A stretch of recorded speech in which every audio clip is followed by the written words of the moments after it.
For whatever reason, I feel that I'm constantly drawn back to the sea.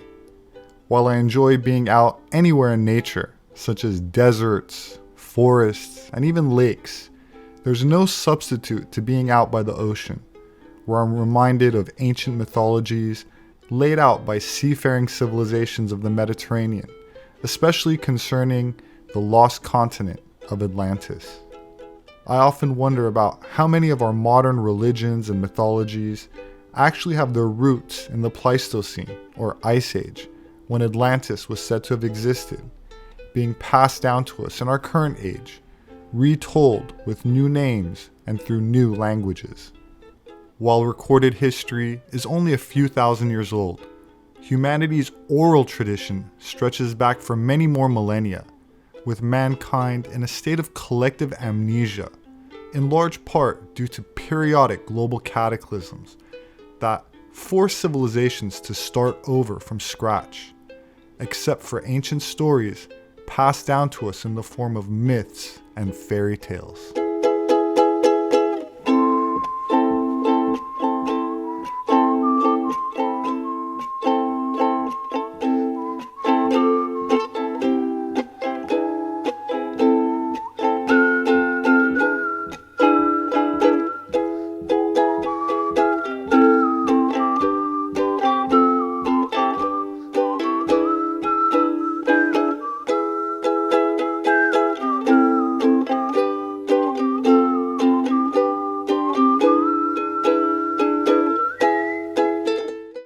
Enchanted forests are described in the oldest folklore from regions where forests are common and are often alluded to as a place of magic and danger, a location beyond where people normally travel, where strange things might occur and strange people might live.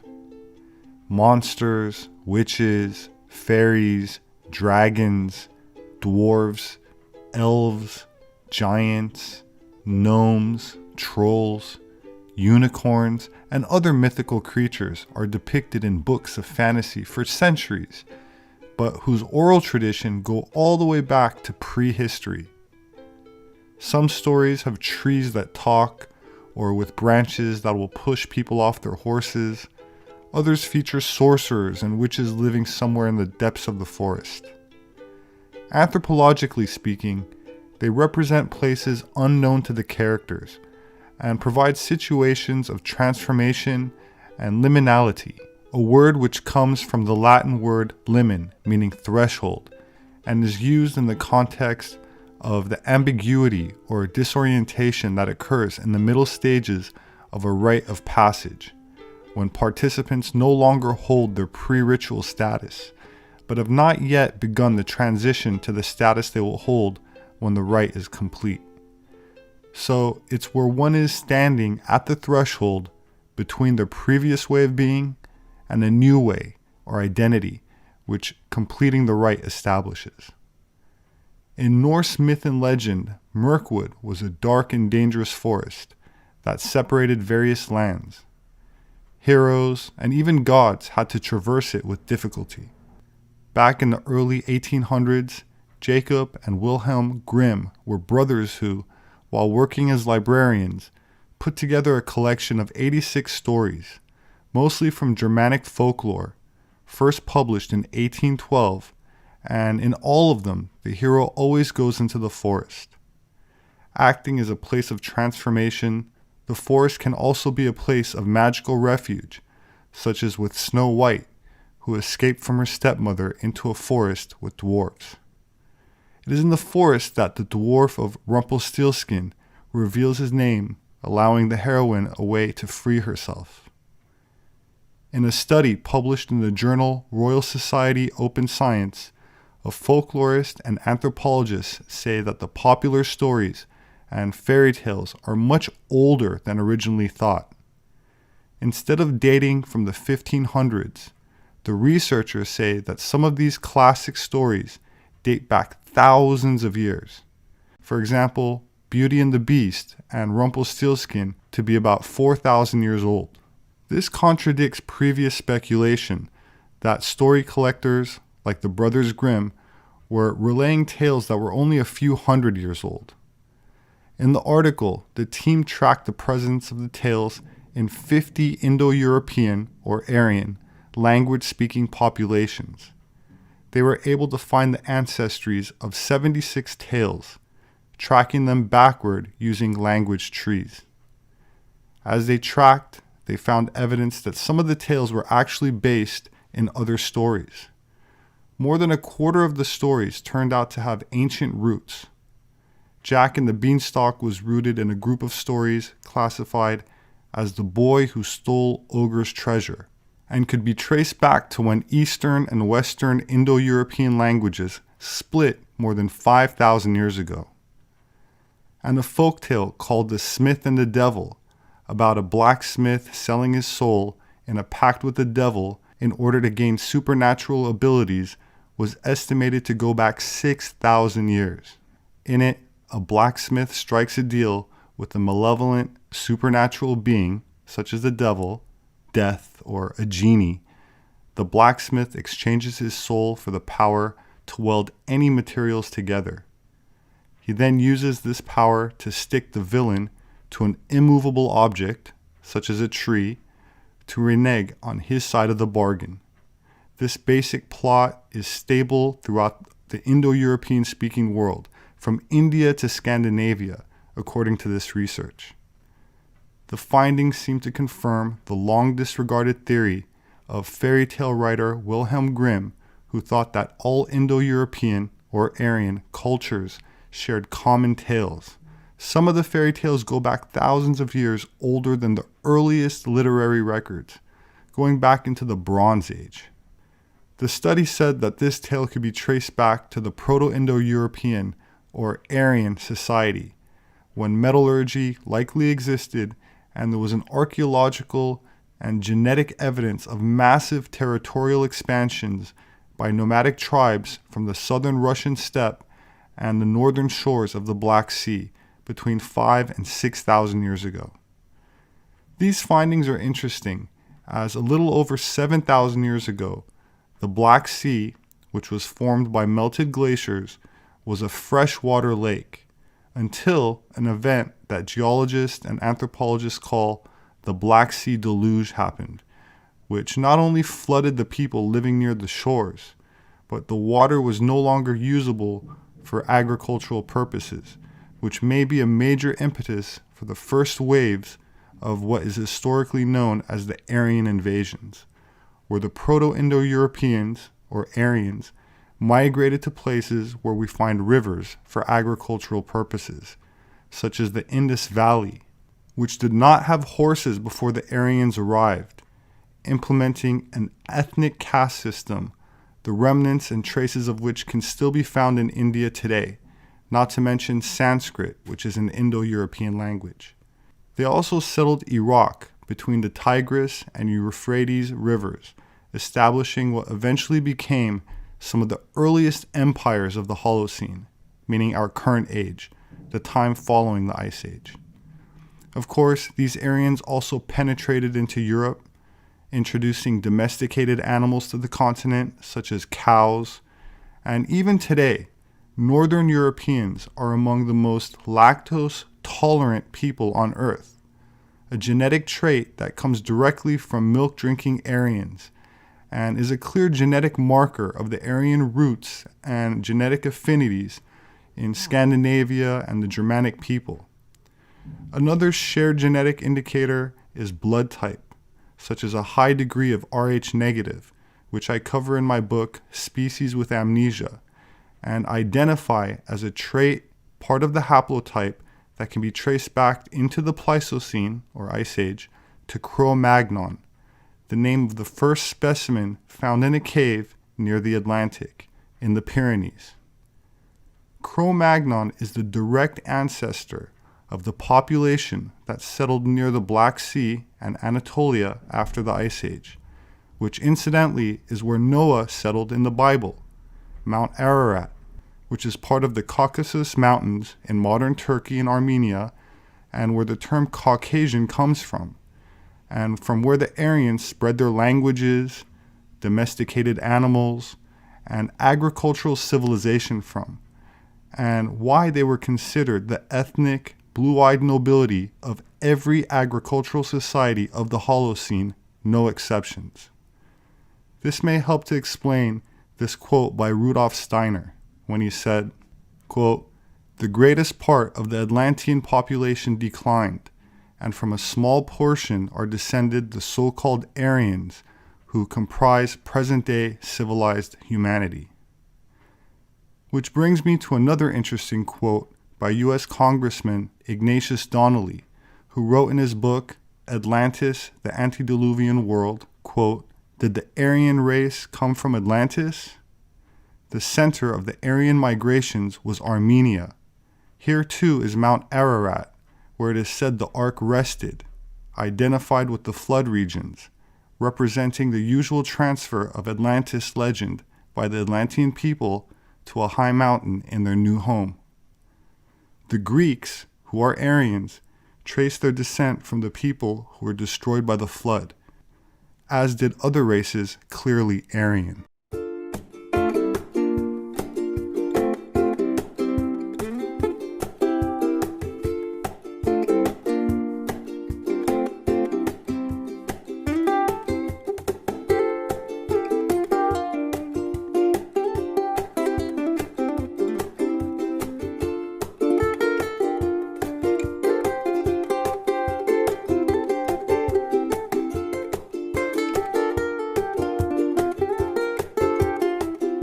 Sultan is an Arabic word meaning strength, authority, or rulership, used as the title of rulers who claimed almost full sovereignty without claiming the overall caliphate.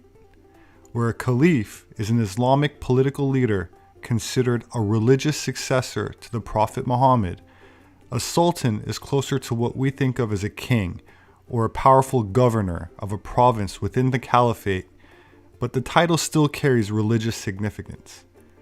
The Arabian Nights is a collection of Middle Eastern folk tales compiled in Arabic during the Islamic Golden Age, from the 8th to the 14th century, which trace their roots back to ancient Arabic, Persian, Indian, Greek, Turkish, and Jewish folklore.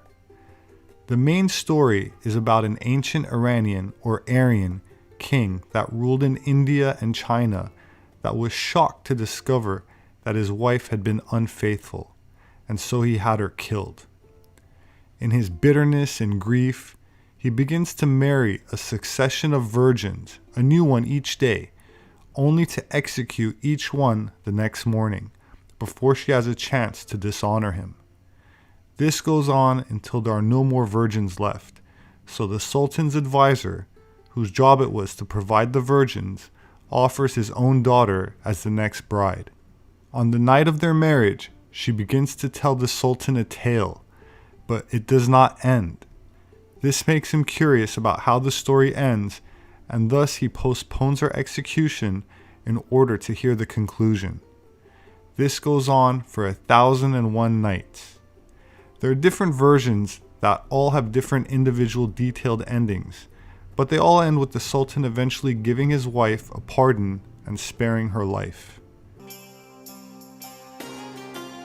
This was a time of wealthy and powerful rulers, a time of magnificent palaces, of desert fortresses, kasbahs, and harems, a time when Arabic culture dominated vast areas of the ancient world. The opening pages of the Arabian Nights tell of a mythical king or sultan who was so angered to discover that his wife had been unfaithful to him that he had her put to death.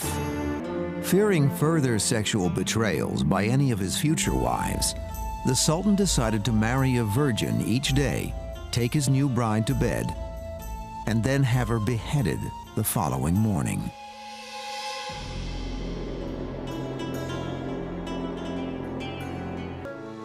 For years, the carnage of marriage and murder continued.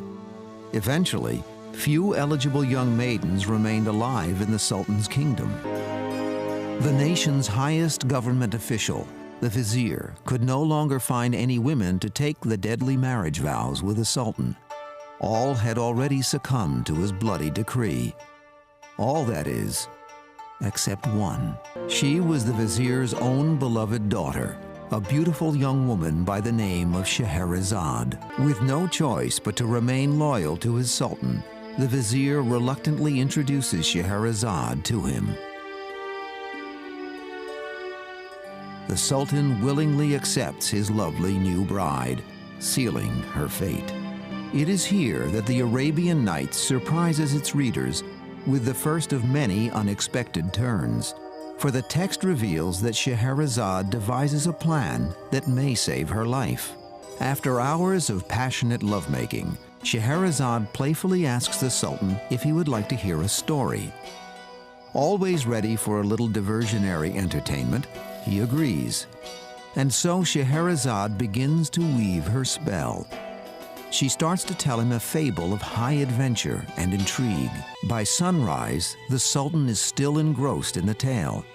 Scheherazade has captured his unremitting attention. Clearly, she is a uniquely gifted storyteller. But with the dawn must come her fate. In accordance with the Sultan's decree, she must now die. Yet it is at this crucial point that Scheherazade surprisingly breaks the cruel cycle of fate which seems to await her. By not quite finishing her story, she leaves the Sultan begging for more. But royal duties call. He cannot hear the rest of her adventurous yarn now. The sentence will be postponed. Tonight, she must conclude her tale. That evening, when Scheherazade finishes her story, she immediately begins another, drawing on characters from the original plot. Amazingly, her royal husband again spares her life so that he may hear the continuation of the tale on the following night. The clever device of having one story grow out of the previous one continues for an uncanny 1001 nights. Eventually, the Sultan abolishes the law calling for the death of his wife. It is a phenomenal accomplishment, assuring Scheherazade of her life and finally freeing the nation from the terrible decree. For this, the name of Scheherazade would echo through the centuries.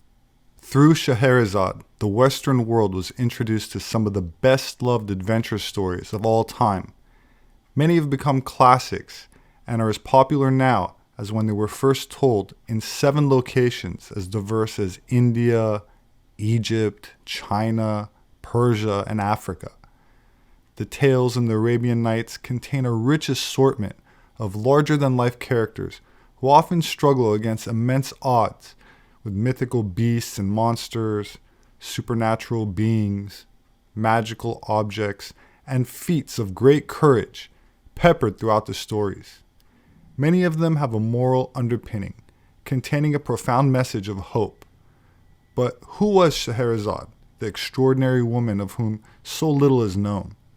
Was she merely the daughter of a sultan's vizier who lived in some long-forgotten corner of Arabia over 1,000 years ago? Or as some believe, was she herself as fictitious as the characters she described in her stories? We may never know the answer to the riddle of Scheherazade's true identity, but if she was merely another character conjured up by the real author of the Arabian Nights, who was responsible for the stories, and where did these ideas come from? Did the original writer possess one of history's most imaginative minds? Or were the tales based on real events from a long-gone Aryan era? Whoever compiled these tales is believed to have lived in Baghdad around the 8th or 9th centuries, and whatever their mysterious origin, the stories that have journeyed down to us through the centuries have firmly established themselves as some of the best-loved tales in literature. That said, the name Scheherazade is definitely Persian, which prior to the Islamification of Iran was, according to Darius the Great 2,500 years ago, known as the land of the Aryans. While presented in Arabic, the Islamic world presented was not pictured in a very orthodox terms. There were genies, fairies, and talismans, what we would call magic, a word which comes down to us from the Magus, or Zoroastrian priest class, of the ancient Aryans prior to the arrival of the Muslims. Prior to the Arabic compilations, these tales, including similar stories such as Sinbad the Sailor, that surely came from a demographic not only familiar with the sea, but no doubt a seafaring civilization which dominated the Mediterranean, bringing us to the Phoenicians, Trojans, Minoans, the ancient Greeks and Egyptians, and if we are to believe their mythologies, likely all the way back to the mythical Atlanteans.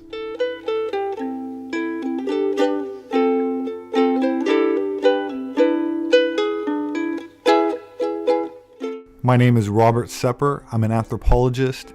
My published work is available on Amazon and through all other major book outlets. If you'd like to support my work, you can do that through patreon.com. There should be a link in the description. Please subscribe for future updates. Leave your thoughts below. Have a wonderful weekend, and I hope to see you again soon.